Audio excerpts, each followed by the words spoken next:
Hello, it's the 10th of August. This is Renew Every Morning. I'm Paul Anderson-Walsh and welcome back. Welcome back for what is the second part of our discussion around the Gadarene man. Now, if you were with me yesterday, you'll remember that we started this story about this incredible story of this man called the Gadarene Demoniac. And I told you that there was some big stuff for us to pick up about the fact that he's othered. He's he's othered even among the othered. But this man is delivered of this incredible infestation of demons. And when we saw him, we left the story yesterday. Please check it out because it's worth it. I can't reteach it. So listen to it if you can. We found him in his right mind, the scripture says, which is a very, very lovely statement indeed. He's in his right mind. He is sitting and he is clothed. And it was a perfect picture of restoration. And you would have thought, wouldn't you, that actually given who this man is and the kind of notoriety of this man, that the others in the community would be in awe. Well now, that's not what happens. So we're picking up the story in Mark chapter 5. This time we're in verse 16. And it says that, and those who had seen it described what had happened to the demon-possessed man and to the pigs. And they began to worship Jesus, and they all started going to church? No. And they began to beg Jesus to go away. They said, "Depart from this region." Now, what on earth? Well, listen, freedom's bad for business for some people, right? When you don't understand the divine economy, they just had all their pigs just jumped over a cliff in some sort of huge, great lemming syndrome moment. They just want Jesus out of there, literally get out of there. So it says, just as he was getting into the boat, the man who'd been possessed with the demons begged him that he might be with him. And he didn't permit him. Instead, he said, "Go home and tell your friends how much the Lord has done for you and how much mercy he's had on you." And the man went away and began to proclaim in the Decapolis how much Jesus had done for him, and everyone marveled. Well, now, let's pick up this story because this is very interesting. So we have the townspeople, the other anyway, you know what I mean, the rest of the other people, and they just want to get rid of him. Because liberation is really, really disruptive, right? Freedom costs, and they just lost a herd of pigs. And sometimes people prefer the predictability rather than the disturbance and turbulence of transformation. And the man now, he begs Jesus that he might be able to go with him. He wants to follow Jesus and just follow Jesus for the rest of his days. And Jesus says, "No, I don't. I'm not going to let you. I'm not going to want you to do that." And it's not because Jesus didn't want the man with him. That's not the point. It was because he wasn't his calling. And this is an important thing for us to remember because some of us are called to foreign ministries. Others of us are called to our homes.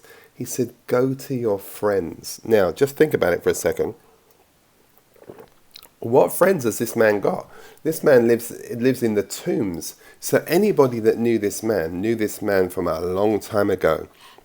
And this is an important point because when he goes back, this is pre his infestation with the demonic, people see in him a transformation like you cannot imagine. And this is what I want him to say. If nothing has changed for people that haven't seen you since you've come to consciousness, maybe nothing has changed because there is something utterly revolutionary about this life of Christ when it breaks out inside of us. Now, he becomes the first missionary not to be sent across the world. He becomes the first missionary to be sent across the street.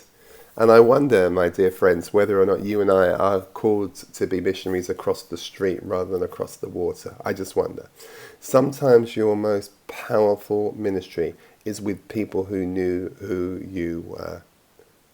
Maybe that's the thing. Maybe the most powerful ministry is that.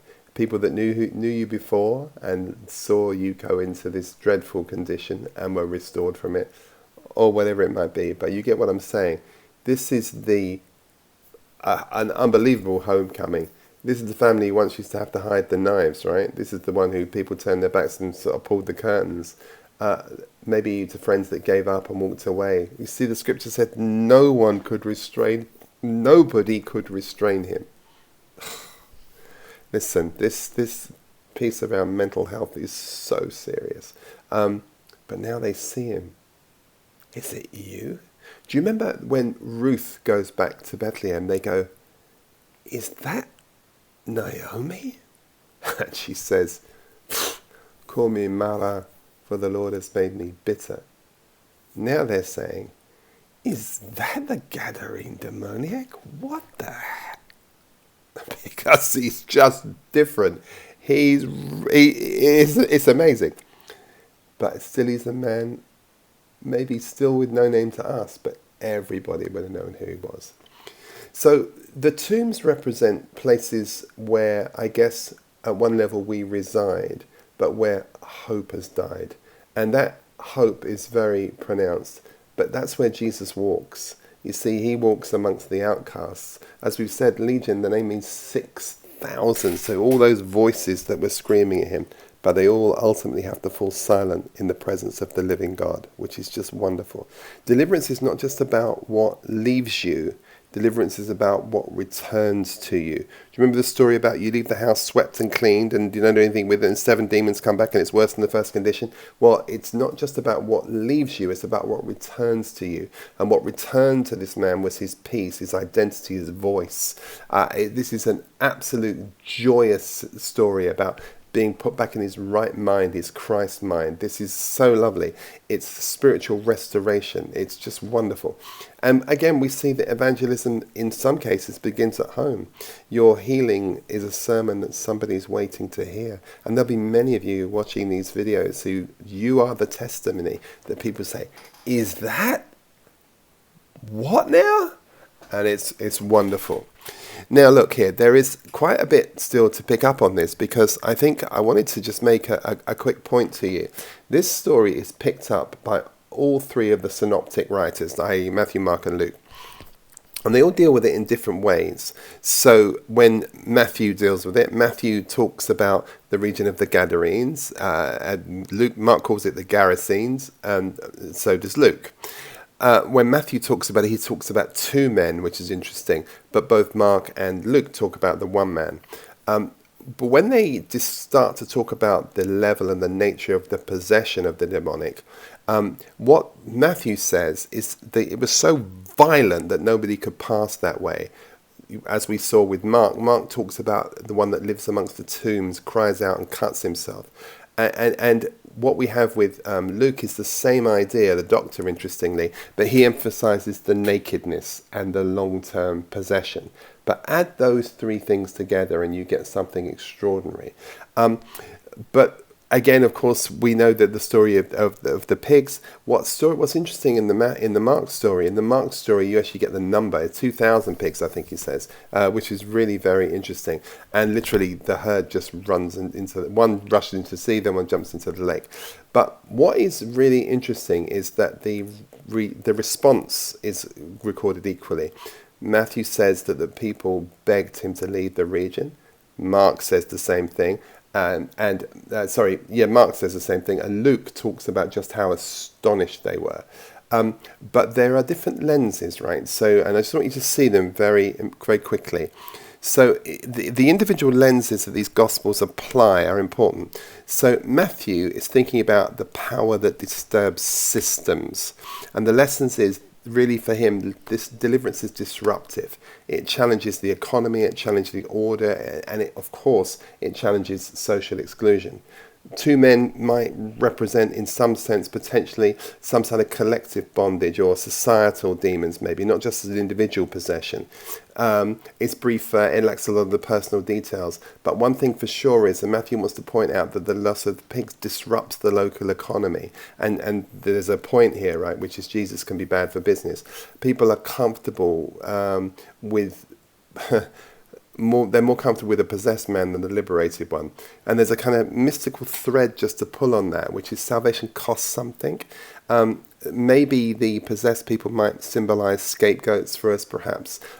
With Mark, he's thinking more about, I think, the inner landscape of the soul. And this is about the notion that transformation requires naming, it requires encountering, it requires commissioning. This is psychologically certainly the most rich of the three accounts. Legion talks to us about fragmentation, talks to us about trauma, and the man being clothed in his right mind must be a metaphor for dignity and identity. And he's sent home to testify, which feels about reintegration. So maybe the mystical thread here is much more to do with the demonic symbolizing the fragmentized soul, and then healing symbolizing the soul's return to itself. Now, when Luke comes to the story, Luke thinks about the resurrection of right-mindedness, which is important. The lesson is about salvation is about the restoration to self, which is beautiful, to society, to spiritual witness. And his is much more about the emotional depth of this story and the long-term suffering. So a man sits at Jesus' feet. He's in a discipleship posture. He's sent as a missionary to his people. So the thread here is about healing as resurrection, about the man becomes the icon for the resurrected psyche and the restored image. It's really, really nice. And again, this perhaps the Gadarene is talking to us through the lens of Luke about the human soul in exile, about living among the tombs. It's about disconnection and the illusion of separation. Cutting himself is that internalized pattern of pain and self-destruction. Possession may be about the multiplicity of ego and ancestral burdens and the whole idea of the soul being disintegrated. There's a really interesting idea about the the colonized consciousness. Legion is one of many, that whole idea there. So very important when you look at these stories, they build up a very rich account. We have a kind of rejected healer. He wants to follow Jesus, but he's sent back to testify. He becomes the first missionary from exile, which is really powerful. And maybe a type of Paul in some ways. He's a broken vessel carrying a restored message. So it's a very, very beautiful idea. But my kind of final takeaway from this is the Gadarene Demoniac is a soul estranged from himself and from others. He's a psyche split by trauma. He's a societal scapegoat, but he's a prophet in waiting. And Jesus doesn't just cast out the demons, he calls forth the true self. And in doing so, he tells us that salvation is not just an escape, but it's a reintegration. Restoring the outcast is one of the main motifs of the New Testament. It's not about retreat, it's about return. So maybe we should just leave it right there, because then maybe there might be a prayer for us, which might be something just as simple as this. Lord, thank you for crossing over to the far places. Thank you for walking amongst the tombs that we've lived in, of failed dreams, of dead ideas, of dead theology, of dead everything, and hearing our cry even when we couldn't hear ourselves. Restore us to stillness, we ask, O God. Clothe us in grace, we say, and restore us to the right mind of Christ. And send us, maybe, to those who knew us as broken and now know us as restored and whole. God bless you. Well, I hope you found that second study worth the effort. It's powerful, powerful stuff. Please don't take these little stories for granted in Scripture. They carry a huge amount of freight. All right. Look forward to seeing you tomorrow. God bless. Bye-bye.